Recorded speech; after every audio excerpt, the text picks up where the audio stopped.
Hello Technolovers!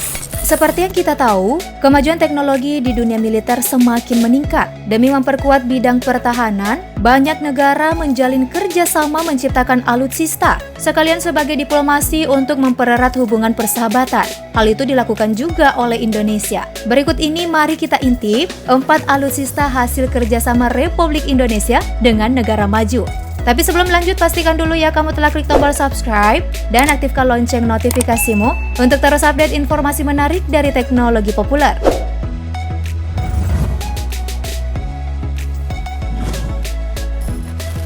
Helikopter H225M. Helikopter ini lahir dari kolaborasi antara perusahaan Airbus Helicopters Prancis dan PT Dirgantara Indonesia. Melansir Finance.detik via Bombastis, alat tempur udara ini telah dipesan TNI Angkatan Udara sebanyak 8 unit. Airbus Helicopters dan Indonesia telah lama menjalin kerjasama. Berawal saat PT Dirgantara Indonesia menerima lisensi produksi helikopter NBO 105 di tahun 1976. Kemudian, dilanjutkanlah dengan proyek H225M. Unitnya masih satu rayon dengan Super Puma dan nantinya bakal digunakan untuk keperluan evakuasi, tugas penyelamatan, dan pertempuran. Helikopter bermesin ganda ini mampu membawa 29 tentara dengan 2 awak. Saat ini unit H225M telah beroperasi di berbagai negara seperti Perancis, Brazil, Meksiko, Malaysia, Indonesia, dan Thailand. Hongaria, Kuwait, dan Singapura juga dikabarkan nih telah memesan unit helikopter satu ini.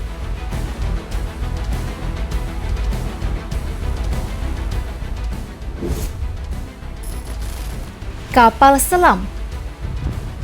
Nah, ini dia yang masih hangat-hangatnya jadi perbincangan media. Mendengar kapal selam memang punya story tersendiri belakangan ini. Sejak insiden yang menimpa KRI Nanggala 402, Indonesia masih berharap dengan 4 kapal selam lainnya yang dimiliki TNI Angkatan Laut. Kapal selam yang selama ini mendukung sistem pertahanan laut NKRI didominasi dari hasil kolaborasi perusahaan dalam negeri, PT Penataran Angkatan Laut, dan Daewoo Shipbuilding and Marine Engineering Korea Selatan. Di antara produk hasil kerjasamanya ada KRI Nagapasa 403, KRI Arda Dedali 404, dan KRI Alugoro 405. Sedangkan satunya lagi KRI Cakra 401 memang pure buatan Uni Soviet. CNN Indonesia memberitakan pada 22 April lalu kalau Menteri Pertahanan Prabowo Subianto menyebut kapal selam milik TNI sedang dalam proses peremajaan. 3 unit yang merupakan hasil kerjasama produksi bersama Korea Selatan bahkan tengah dalam tahap uji coba.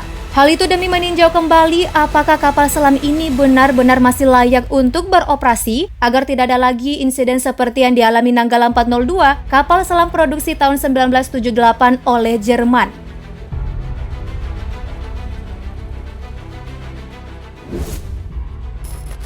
Helikopter Bell 412EP. Helikopter satu ini menjadi alutsista legendaris yang laris manis di pasar militer internasional. Namun, tak banyak yang tahu kalau ternyata kendaraan satu ini juga diproduksi secara mandiri di Indonesia melalui PT Dirgantara Indonesia bersama Bell Helicopter Textron Kanada. Unit Bell cukup multifungsi sebagai transportasi udara, sebab satuan militer dunia tak hanya menggunakannya sebagai alat transportasi saja, melainkan juga untuk evakuasi bencana dan kebutuhan operasional lainnya. PT Dirgantara Indonesia dan Bell telah menyepakati perjanjian kerjasama pada 2012 dan menandatangani Industrial and Commercial Agreement serta Certified Maintenance Center. Lalu di tahun 2016, PT Dirgantara Indonesia dan Bell kembali memperbarui perjanjian industri dan komersial hingga memungkinkan kedua perusahaan untuk memperluas layanan mereka di Indonesia, mencakup operator helikopter Bell. Helikopter yang sanggup mengangkut 15 orang ini diproduksi PT Dirgantara Indonesia, seperti bagian tailbone, perakitan pintu, pylon, dan dak untuk helikopter Bell 412.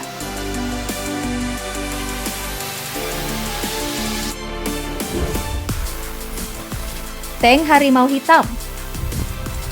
Dari udara dan laut, ada juga nih di sektor darat. PT Pindad juga bekerja sama dengan pihak FNSS dari Turki, lalu menghasilkan unit tank.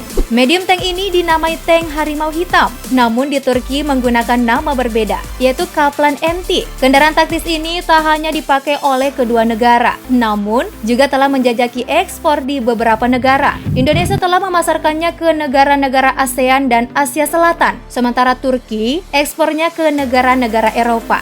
Nah, jika kita melansir Desjabar Pikiran Rakyat, Ketua MPR RI Bambang Susatyo mengatakan kalau kerjasama industri pertahanan dan pengembangan teknologi antara Indonesia dan Turki sudah terjalin sejak 2010. Salah satu alasan mengapa Turki dipilih untuk membangun kerjasama di bidang industri pertahanan tak lain karena adanya latar belakang hubungan baik yang telah lama terjalin di antara kedua negara ini. So, Indonesia jelas melihat potensi sumber daya yang dimiliki Turki melalui FNSS. Apalagi Turki juga masih memimpin sebagai negara dengan militer terkuat di Timur Tengah.